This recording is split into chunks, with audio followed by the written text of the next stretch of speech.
The following episode is of a sensitive nature. Viewer discretion is advised.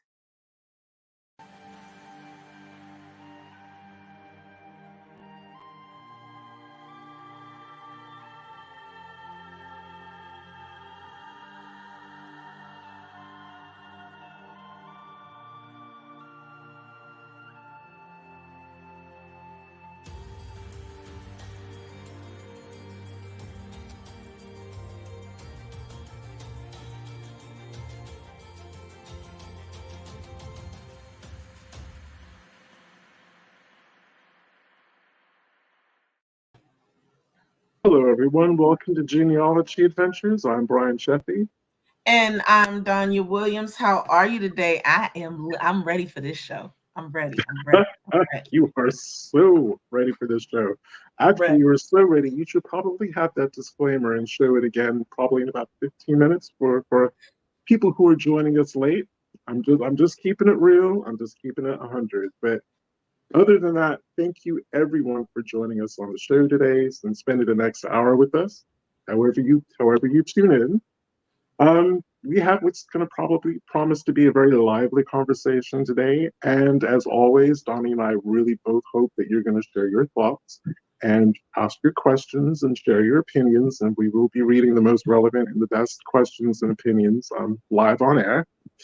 So the idea for this show came to me because I saw a negative Yelp review where someone had attended an African American history museum and left a negative review. They said they really wanted to give it a 4 or 5 star, but gave it a 1 star because they felt that the museum didn't go in hard enough in talking about slavery period of, the U.S. chattel slavery system. And that got me to thinking, and I picked up the phone to Donya, and we had a conversation about it. And we covered a lot of ground, and some of it we're going to cover here while Donya's posting, doing her usual producer thing and posting links to the show. So one of the thoughts that I had, there were a couple of points, and I'm going to bullet point them here, is museums need to be children accessible places. First and foremost, working for a museum, I'd never really thought about that before, but we have adult ratings for TV shows and for films because some content's just not appropriate for children, and how you depict things and show things and speak about things sometimes aren't applicable to children. So museums are spaces that actually have to cater for a very, very wide range of audiences. So that was the first point that I wanted to talk about. And the second one was that even though the overarching story of slavery is the same, no matter where people were enslaved, within either colonial America or the Republic of, there were variances, there were differences. There were differences between how people were in the culture of enslavement in Edgefield compared to the culture of enslavement in Charleston. There was differences in the culture of enslavement in Virginia compared to, say, Georgia. There were differences in how people were enslaved or their experience of slavery in places like Massachusetts and Rhode Island and Connecticut compared to, say, New Jersey, Delaware, Maryland, and Virginia. So there's all these differences. Can there ever really be kind of one? There is no one story. And I guess the last part, cycling back to the age appropriateness, is do we really need to have the visceral imagery of slavery, and do those images even exist? So one of the conversations that Donnie and I had was about Holocaust museums. Well, the Holocaust was so well documented because it happened in the 1930s and 40s. So we had things like photographs and video reels, and people could capture the horror of that experience in many different kinds of media. Whereas the story of slavery, because it happens, for so many centuries, going back to the 1600s in this country, and the 1500s, if you're talking about Spanish-held Americas, those kind of ways of capturing that history in real time just didn't exist. If anything, we only have written accounts. So that's kind of the overarching summary of the very long and great conversation that Donya and I had about it. I don't know if that's already sparked off comments or thoughts that our audience has. But Donya, did you want to share your take on our conversation? No, I want to get into it. You want to get into it? And I'm ready to get into it. Okay. And I think we should get into it. And I think we should just jump into right where, you were just asking that question again. What, answering that question again is how do we share that with kids? Like you said, I mean, other museums, they come out, they have those different types of things. And my answer to your question that you said was, take the Holocaust, for example. They have, I know the Holocaust Museum here in Washington, D.C. has both a paid version and a free version.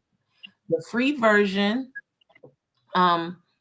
it's bad. Not bad as in not good, a good place to visit, but bad as in you're learning about the bad things that happened. Because you were telling me that that museum actually had a smell. You said you went into the adult, the paid version. The paid version has, it's like you back in Auschwitz. Is that the name of the one of the? Yeah, it gives you the feeling of being there again. And you know what you're walking into when you in there, so you know what you're walking into. And that's the thing about that particular one. But there's the paid version, and then there's the free version. So that's how they kept that separate. It's like having the PG-13 and then that whole rated R. And rated R, you're not going to take your child into a rated R movie. So why are you going to take your child into a rated R museum? You know what I'm saying? You know the direction you're going to go with that. So I have a bit of a loaded question for you, Donya, and I apologize. And I'm going to preface it with just a tiny bit of context. So you make an excellent point, especially with Auschwitz and the adult paid version and the smell and the experience of actually feeling like you're at Auschwitz. So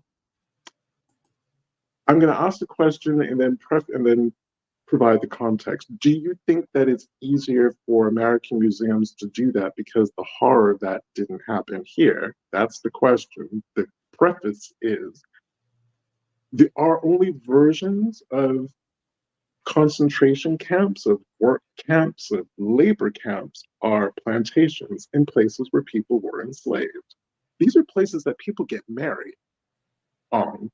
These are people who pay to stay in, plantations that have been turned into B&Bs because they've been so overly romanticized. The horror of those places has been completely stripped aside. So cycling back to the question, do you think that that's why it's easier for museums here to talk about the Holocaust and not really portray the horrors of slavery? They were always romanticized, even back then.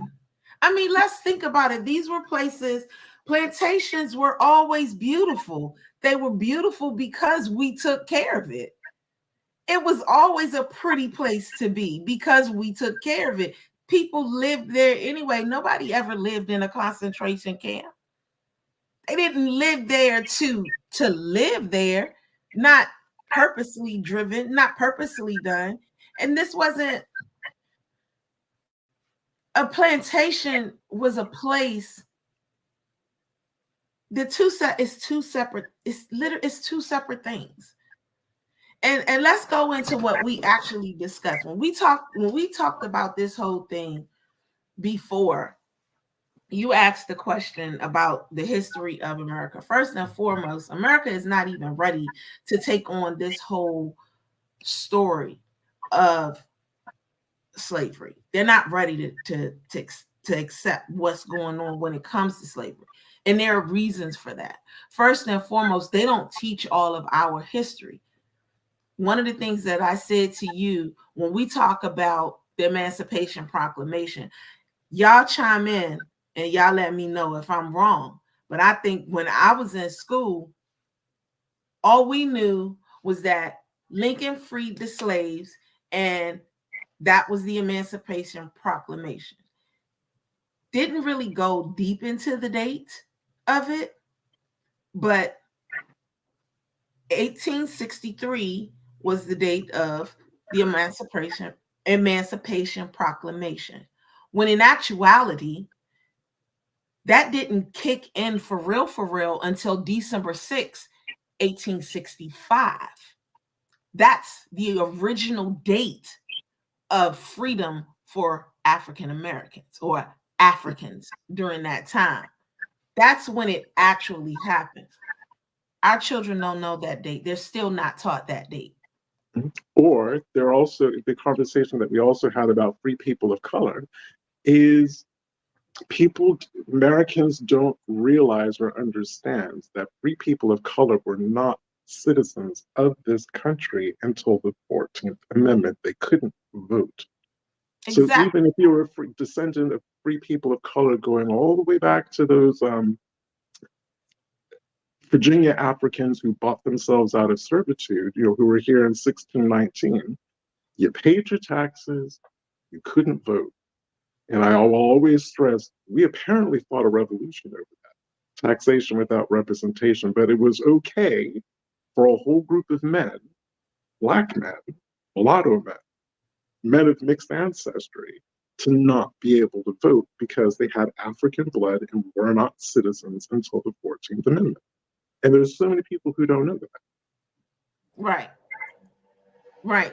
So when we're talking about, as far as the history and what Americans can take, they first need to learn true history. They first need to understand the history and what it is they're taking in and what it is that they're actually getting.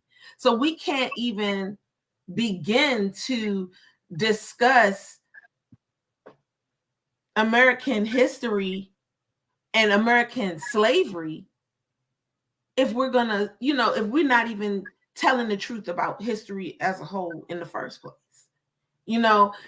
So, and then when we're talking about pictures, like this person is saying, oh, they didn't go in. Well, first and foremost, you and I, when we had that discussion, when you and I really kind of sit and we start talking about stuff, y'all don't know, but Brian and I will start getting on, we start Googling, we start researching, we start looking at things. So of course, that's what started happening. And we looked, and the first photograph of slavery didn't really start happening until about 1850. So that if that is the case, if the first picture didn't happen of slavery until 1850, the actual picture, then 15 years later, slavery ended. But yet we know all of these different things about slavery. That's because they were so descriptive when they were writing. That's what we can see. It is in the description of what they wrote down that can tell us stuff. But because don't nobody want to read anything, that's the problem. That's when it gets bad, because you don't want to read it. So if you don't want to read it, then don't get mad if it's not showing up. If you're not getting the information that you feel like you're not getting. Because again, while museums can always reproduce content within the exhibitions that they have, I feel that the most powerful forms of curating is coming from contemporary pieces or contemporary objects that are associated with the time period that you're talking about, which feeds into what Donya was just saying. Is it's, while the medium that we could have been used to capture it didn't happen until well after 300 years, 200 years after slavery had started, people were writing about slavery from the beginning. They were writing about the horrors of slavery from the beginning. From the very beginning. So, as you said, apart from people not wanting to read, if anything, that's what should, that kind of material is what should be brought to the fore. And then Tanya Foreman, she made a very, very good statement. She said, when civil rights atrocities happened in the mid 20th century, white. I think she wanted to say people, but it has something else there. But she says dress their children in Klan hoods and regalia. They didn't protect the children then. Why protect them now? Give them full versions of slavery. They're trying to take the real version out of the history books now, and that makes perfect sense. Why pick and choose when children matter and when they don't? You have to Like, give children, you have to give them context. Like, I think it was the previous show that we did, and I was explaining how our family was descended from a president and other kind of Revolutionary War patriots of the white variety. She wasn't of an age to understand what slavery was, what slavery meant. The best that I could do with her at that age was as I said, using the timeout analogy. How do you feel when when mommy or daddy or mommy and daddy put you in timeout and you can't move from that step until mommy and daddy tell you to? Now imagine that that was your life from the moment you were born to the moment that you died. And she still didn't quite grasp all of it, but she got enough of it to be able to understand. And now that she's older, we can kind of expand on that basic concept. Um, you can't hit a kid with concepts that they don't understand too early. And that's just me coming from an educational background. You so can't. I'm gonna be a devil's advocate on that. It's not that you can't, it's that you morally shouldn't. But that's been done for years. It's not that you can't, because they've been taking their children to see Black people hung for centuries. They were doing it, and they should not have done that, period. That should have never been done.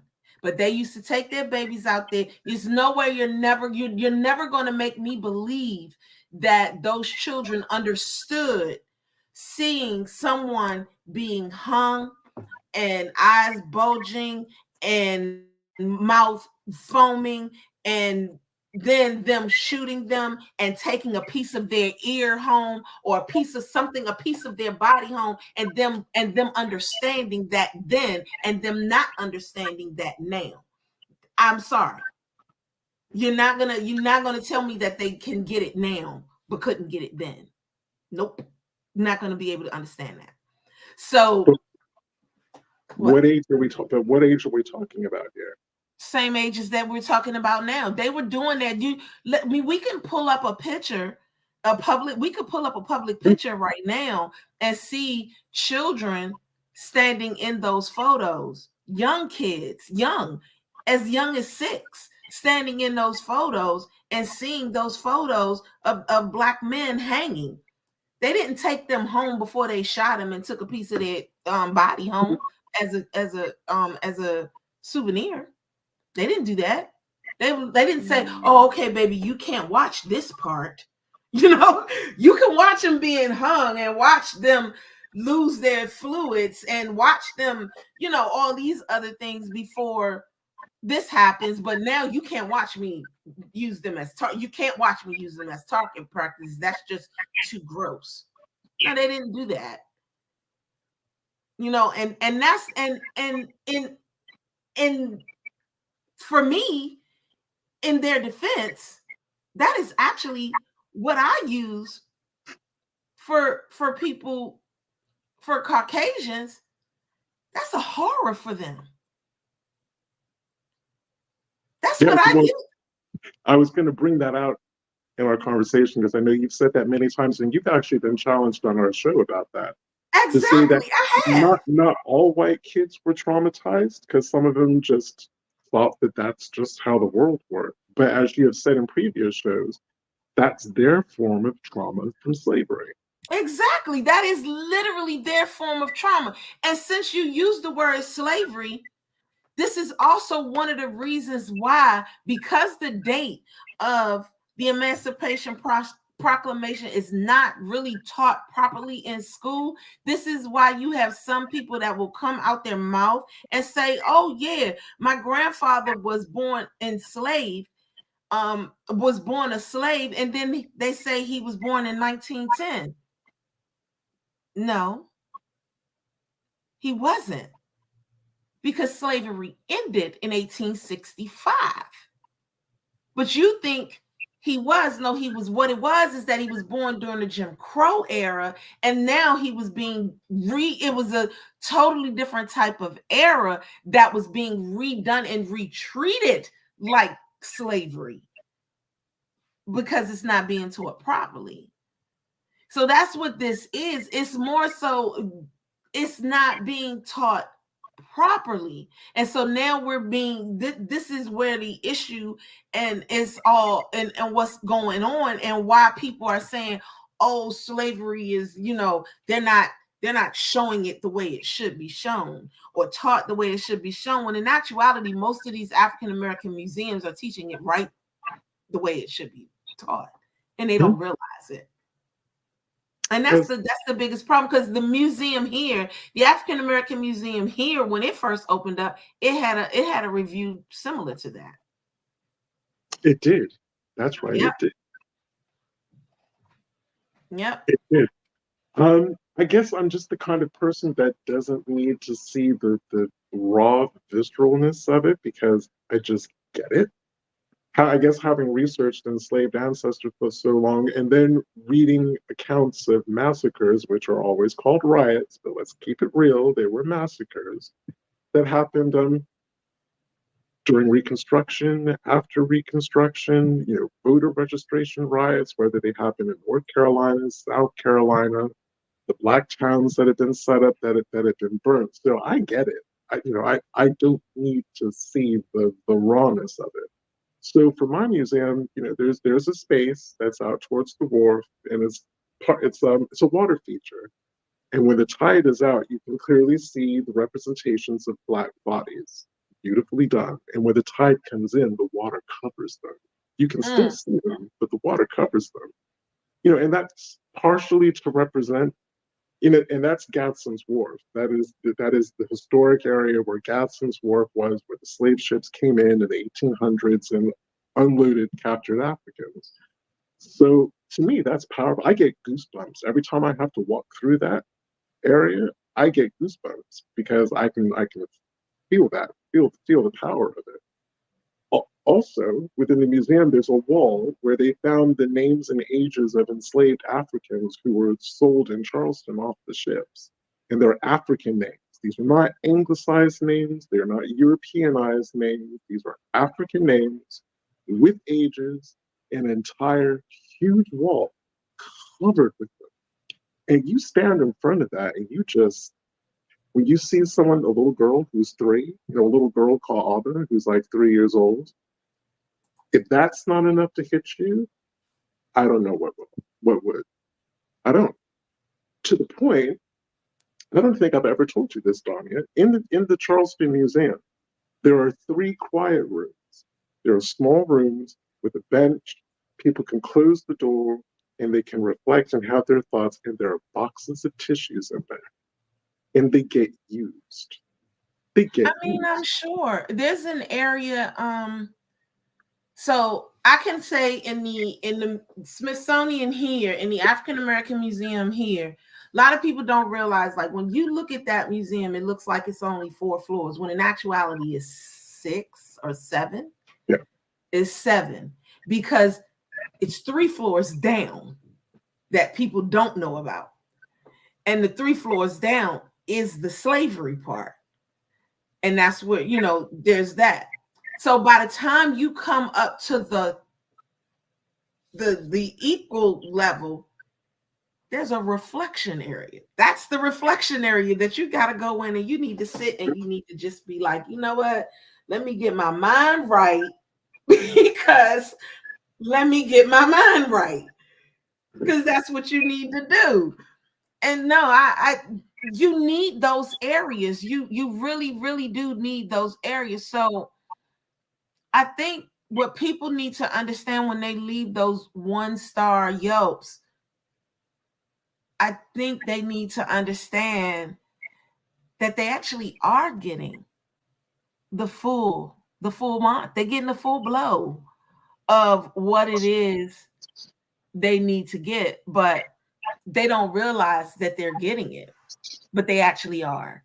And we know because we're the researchers. I mean, I can remember during my researching time, like that one thing that the first time I got shut down in researching is that time that I saw the flyer of the little black baby sitting, and the alligator was coming up behind him, and the white man was coming behind the alligator, but the baby was there as bait. I was over it. I was done. That was it for me. And I posted it on Facebook, and I was like, this is the kind of stuff we find sometimes. And then I said bye. And I got off the internet because that was just too much. You Yeah. You were off it for a while. Yeah, I was like, I'm done for a minute. And I had to get off because that was too much. That was a little bit too much for me. It was, So we see it, but you gotta wanna be able to do it. This is not for everybody. So you can't sit up here and you don't, before you go and you pass judgment on things like this,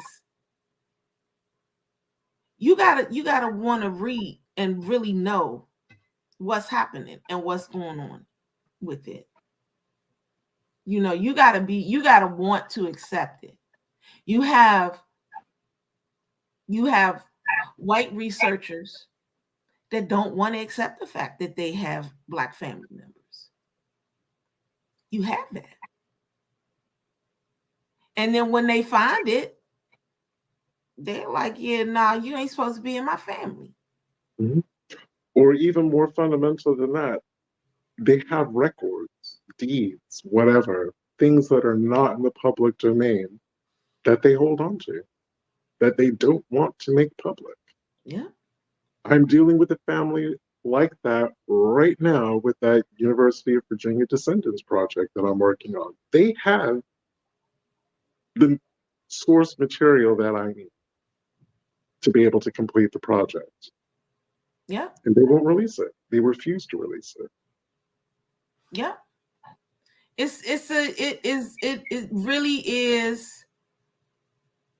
It really is a hard thing to do, and it's not for the faint-hearted doing research, doing this type of thing, whether it's for genealogical reasons or not. You have to be mindful for every moment and step that you're doing it. And, you know, you can't just, it can't be just in pieces when you're doing this research. You know, you can't be doing it just, you know, it's crazy. Because again, I think the commendable thing that at least all of the African American history museums that I've personally been to do is, you know, while they may not have the viscera to get that kind of Quentin Tarantino blood and gore reaction out of people, and I'm going to cycle back to Quentin in a minute because he was bang on with his movie Django. You have to leave space for everything that happened since and the horrors that happened after slavery, which Donnie has already touched on, to today. And that the achievements that Black people have made as a people in spite of, in the face of, all of that terrorism that we've had to endure as a people. You have to that we still endure. That we still endure. Because I'm just down the street from Mother Emanuel Church in South Carolina. And we knew what happened there with Jill and Ruth, and that was not that long ago. So that is literally down the street from where I live. So with that being said, you made a comment yesterday when we were doing our research, and you were like, well, even though you have a good diverse amount of people that come into your museum, into the museum, you still acknowledge the fact that the majority is people of non-melanated, the Caucasian. Yep. So when do you get to the point where you are not? And maybe I should put my disclaimer up again. at this point. But because my old pal, my Twitter guy, the jury number 5 guy, because he was like Miss Donya. But anyway, I digress. You said that you know you don't. When do you get to the point where you're not losing money from those who you have to make your money? In other words, Yeah. in so many words, you still have to make your money, and you don't want to lose your money in the process. Yeah. Because museums in this country aren't fun. I'm not saying that every other country funds it this way, but museums in this country aren't funded the way that they are in some countries. Some countries' museums are funded by the government, and they're free, and you go in, and you have your experience. Here, you have to rely on public money. The public actually coming in to spend the money. Right. So it's always going to, so it's never said, and I've never asked anyone in my museum, so this is just my opinion, but I guess from a financial kind of point of view, is always that careful balance. You want non-melanated people to come in to learn and to walk away changed, with a changed viewpoint.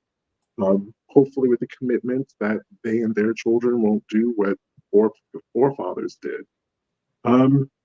But without going in so hardcore that you make it such an uncomfortable space for them that they don't come. So museums in this country rely on money. They rely on the public walking through the door. And if there's not enough faces that look like ours that are coming through those doors to keep those museums doors open, what are you supposed to do?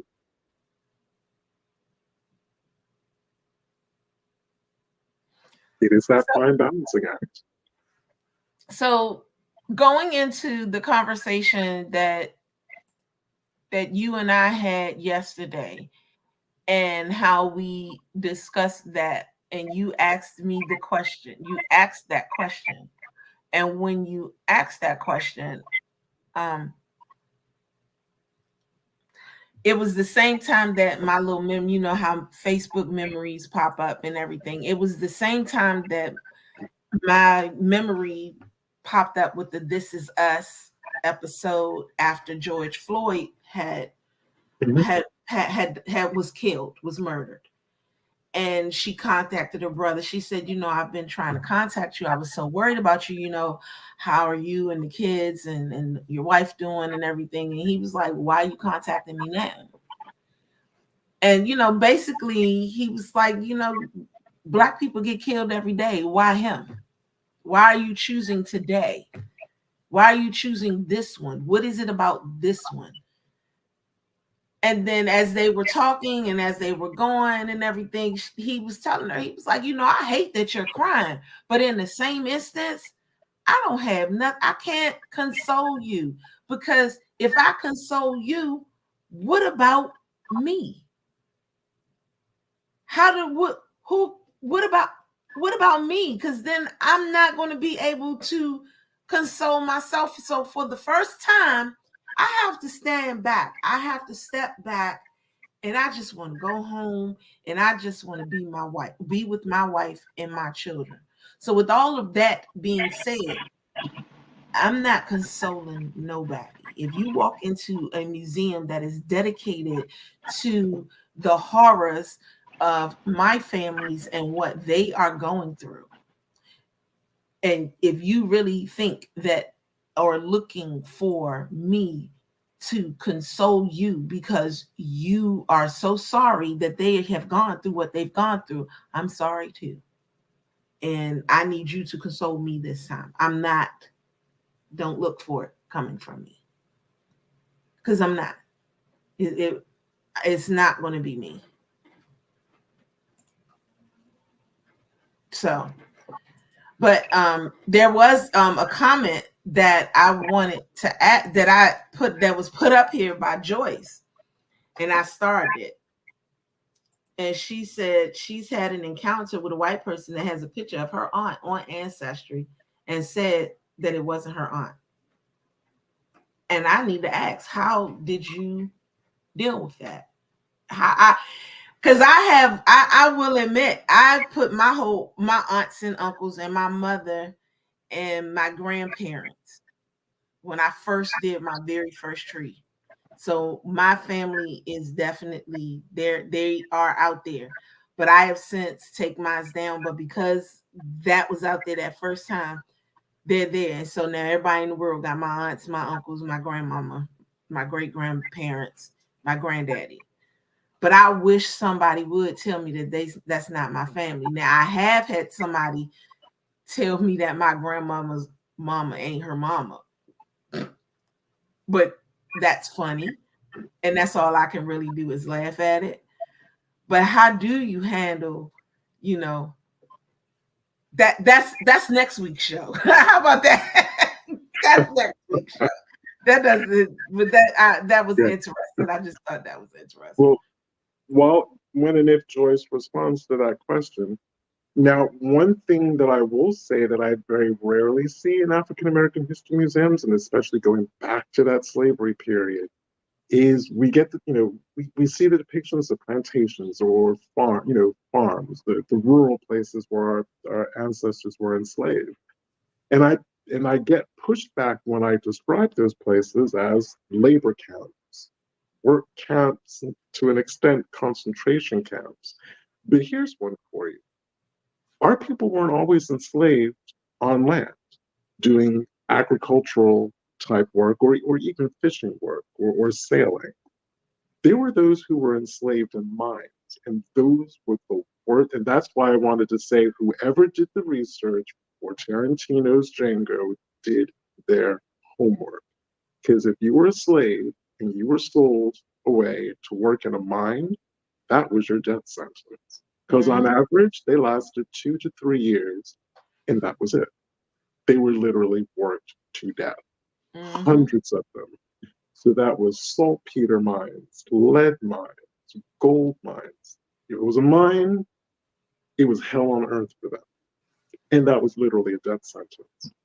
And if anyone who's watched that movie thinks back to the reaction about, the threat of being sold to a mine and then actually, purportedly being sold to a mine, that's what was in that character, the back of that character's mind. He was like, oh, hell no, I'm not going to no mine.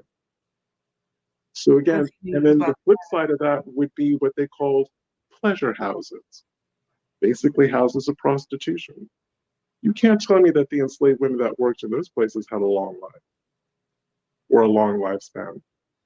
So that too was a form, may not have had thousands of people, working in there, but it was a labor camp. It was a concentration camp. But this country likes to romanticize and gloss over that kind of stuff. Exactly. And then another thing that we discussed, when we talk about what slavery actually was, there's so much different stuff. I know I've told you guys this stuff before, but breeding is not something that every person knows about. They really,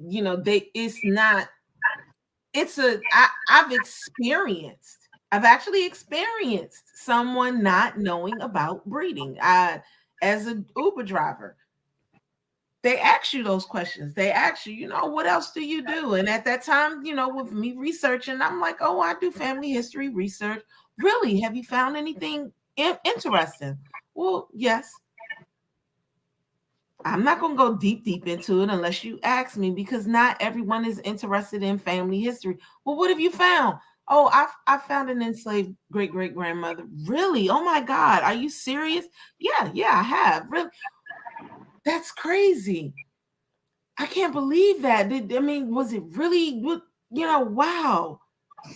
Well, yeah, she was a breeder. His whole face changed. White man, his whole face changed. Breeder? What do you mean breeder? And I kind of looked at him through the rearview mirror, and he was like, breeder, you mean like breeding animals? And I promise y'all, the way that I'm saying this right here, it's the way he responded. He was like, you mean like breeding, like breeding an animal, like breeding, like really breeding? And I said, yeah, breeder. And he said, no, wait, you mean like breeding an animal, like breeding, like actually putting two people together and breeding and making them make babies over and over and over and breeding, like breeding. And I said, yes, this nice size man bust out crying in the back of my car. He had no clue that it even existed. That's because it's not taught. This is our history, and it's not taught. So, and why do I know it? Not because there's pictures taken of it, but because it's written. This is something that's written down. This is something that you could tell because of how much she was worth. That's why. That's why it's like that. So, case to point, if anyone were to ever doubt that Donya and I don't need to see pictures to get it, I don't remember what season it was, but we had a wonderful interview with Edward Ball, who wrote Slaves in the Family. And he dropped something that had both of us shocked. And I think that was legit one of the rare times that both of us were lost for words, where he was talking about a female enslaved member of one of his family's household who'd done something, got sent to the slave jail, and was basically tortured. She had, I can't remember how he described it, was almost like a grist mill, like a stone. Oh, you talking wheel. about the thing with the wheel where she had to keep. She had to keep going and going and going. Yeah. The look of horror on both of our faces, because neither of us can hide what we're thinking or what we're feeling. Yeah. The look of horror that flashed across our faces, and we were genuinely speechless. He didn't need to show us a photograph of that. All he had to do was tell us, and we were just shocked. Yeah. Sometimes, guys, they don't want to share the paperwork that's found because it's written what was done. That's how he knew this, because this was written what was done.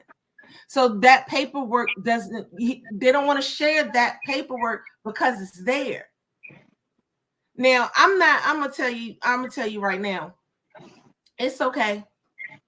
I'm used to it. But there are researchers out there that's not. Especially brand new researchers, they don't want to see that. They're like, you know what? I'm never mind. I don't want to see that. I'm over it. I'm good. But I argue those dated slave lists, those are people's ancestors' censuses. Those are census records for enslaved people. When you get a day book that notes the birth of someone's ancestor, including the name of at least their mother, that's their birth certificate. Yep. The death notation in a plantation record is the only death record an enslaved person's ever going to have. So for me to hold on to that material is just immoral on so many levels. On so many. It's bad enough holding on to them, but when people auction them, they put them on eBay and they put them up for public auction. No slavery-related material should ever be allowed to be auctioned. No one. Enough profit was made off of the bodies that were behind those records that no more profit should be made off of those records again. The sad thing is, Brian, I don't think that they actually realize that they are reselling them again. I just think they want to just get it out their hands. And that's the part that that's not being thought about. And they don't think about it like that because they don't think of them as being human. No, because the word slave has become so intellectualized that all humanity has been stripped from that word. Right. So they're like, oh, I don't want this paperwork. I don't want this. But if you're gonna do that, then that's why places like Beyond Cant is so great. Because that way you can just upload that stuff and get it out your hands and not worry about it. And you can do that anonymously. Anonymously, yeah. That's why I said, Beyond Cant is probably one of That's why it's so great. You can do that. You can get rid of it, not worry about it no more. It's not in your, you're not reselling this person yet again. Because that's what's happening when you do stuff like that. You are reselling them when you do stuff like that. So I don't know. As far as the museums are concerned, guys, be mindful of the information that's not that you're getting from them, and understand that they're giving you the truth, that they're giving it to you in the best way that they can, and that it's not them, it's the education system that's not doing it right. Amen to that. Yeah, it's the education system that's not doing it right, because it's there are ways to teach this. And I think that I think, like what I was saying to Brian yesterday, I think they're making it way harder than it should. It's not difficult. It's not difficult. You can, you want to build that money, you want to build money up from it, do the free version and do a paid version to go in, go more in depth on it or what have you. But be ready to read, be ready to have some information out there. There are things that are going on that's so unfair, when it comes to African Americans. Right now, the Tanger Outlet Mall here in the Oxon Hill area, with the National, across the street from the National Harbor, I didn't know until I was over there one day and I was walking, guys, and there is a plaque in the middle where it stated that right in that spot, it used to be slave cabins. I didn't know that until I walked over there. So they have a plaque there. Should have never built there. If that's the case, you should have never built there in the first place. What you should have done, what you really should have done, was did replicas of slave cabins, and then did tours and then taught. That's what you should have done. That's what should have been done. But instead, you put a mall there and put a little plaque that gave a little bit of information that it was there at one point. That's not enough. Because I'm quite sure there was more stuff there. Did it name the plantation that the cabins were a part of? I don't remember. I have to go back and see. But I don't want to go over there. I don't shop over there. I don't even go over there and shop now. And you want to know why? Because I'm quite sure it's bodies under that it's bodies under there. Well, pretty certain. Yeah. I'm pretty certain. Mm-hmm. It wouldn't surprise me. And I'm pretty certain it's bodies under there. Because what you're not going to tell me is that if it was a slave cabins, if it's slave cabins there, they ain't had nowhere to put their bodies.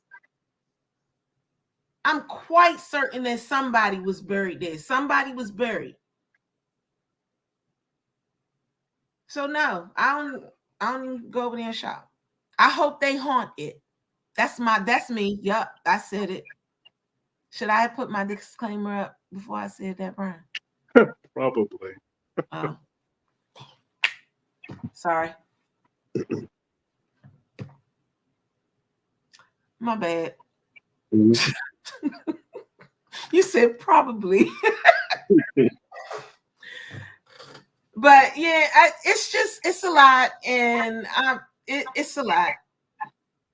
And I do get a little excited behind it. But it overall, on a serious note, we have to do better. I think it was, who said it? Somebody up here said we have to support our museums. It's more than just supporting our museums. It's supporting everything. It's about supporting everything. And again, it's not always about capturing the past, because there are objects. I mean, there's so many museums that have so many objects that tell their aspects of stories about the slavery period and the civil rights period and the Jim Crow era and everything that happened. But we have people alive today who are 90 years old and older. And again, coming back to that family history challenge, what are we doing about not capturing those stories before they're gone? You think Well, I like how. Go ahead. You think 90 plus, those people have seen a lot of history, a lot of history. Well, you do have some who don't want to talk about it too. They don't want to talk about it. They refuse. But I do know, and I think your museum does it as well. They have those rooms where you can, capture those stories, and they can go in there and talk about it. Dee said that there are bodies under the Rhode Island Metro as well. I believe that. I mean, it's so much different stuff. Nancy Bray, Donya, this will interest you. I attempted a DAR application last year. My enslaved grandmother was mulatto. Death certificate in 1942 indicated her father was my patriot.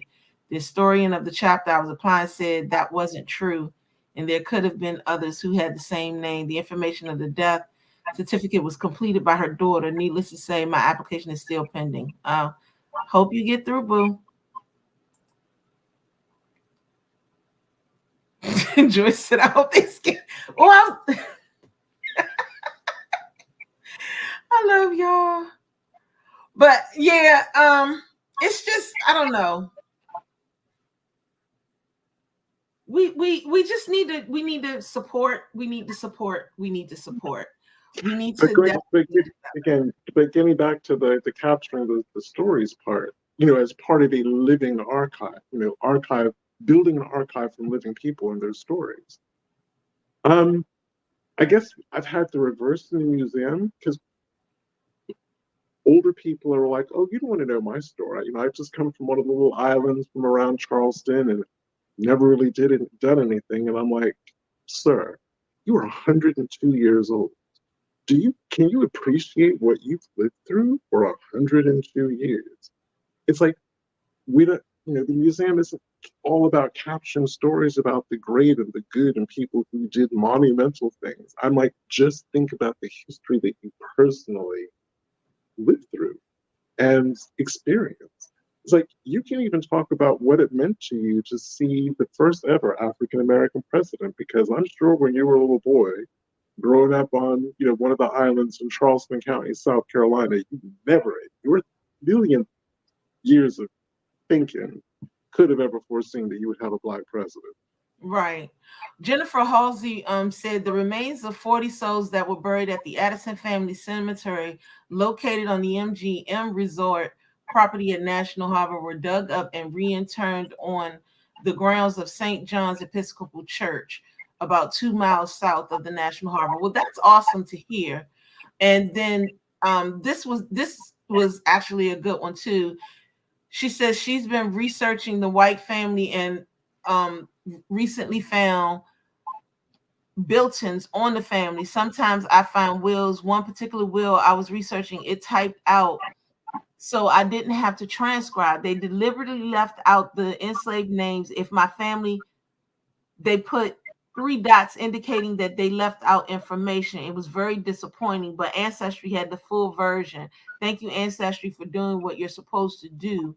So here's the thing about that. I actually had that same issue happen to me, where stuff was left out, where they actually took an entire chunk out, but Ancestry had the real version of it, and I was very good.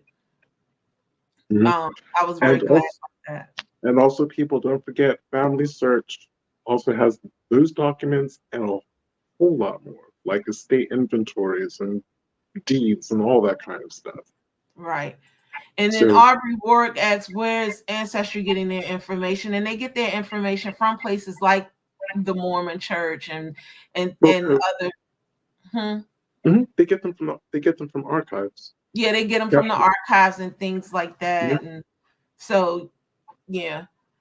But guys, we are running out of time, and I hope you enjoyed this show, and I hope it helped um answer some questions about the show, about the museums and what it is that they do. And they really are giving you the full blow. If you didn't think they were, they are. They are giving you the full blow. Yeah, the fact that they have quiet rooms with tissues that get used, because what they're depicting, hits people at a fundamental level. Um, for the detractors, I guess that's what you can that's what you can hope for. Me personally, I guess my objective would have people's viewpoint about Black people change from when they went in to when they left, to really have an understanding of our history and what we've been through as a people. Right. For me, that's the best. And talk about it. Talk about it with family and friends. Right. So next week, guys, we're actually going to talk with someone who I don't want to say his name yet because I want to make sure we get everything situated. But we're going to talk with somebody who is going to talk with us about his experience as an African American getting his research done by a predominantly white genealogical institution, and how it worked for him and what he got and what he didn't get and what he just his whole experience. And I think this is going to be a really great show. So I want you to enjoy your day. I think it's going to be cold next week. I think fall is going to kick in. I think it's going to jump because somebody in Denver got the snow already. And not here in South Carolina. I mean, it's probably no. not going to be as warm as it's been for the past couple of days, but it's still going to be warm. I'm not complaining. I am not complaining. I know you're not.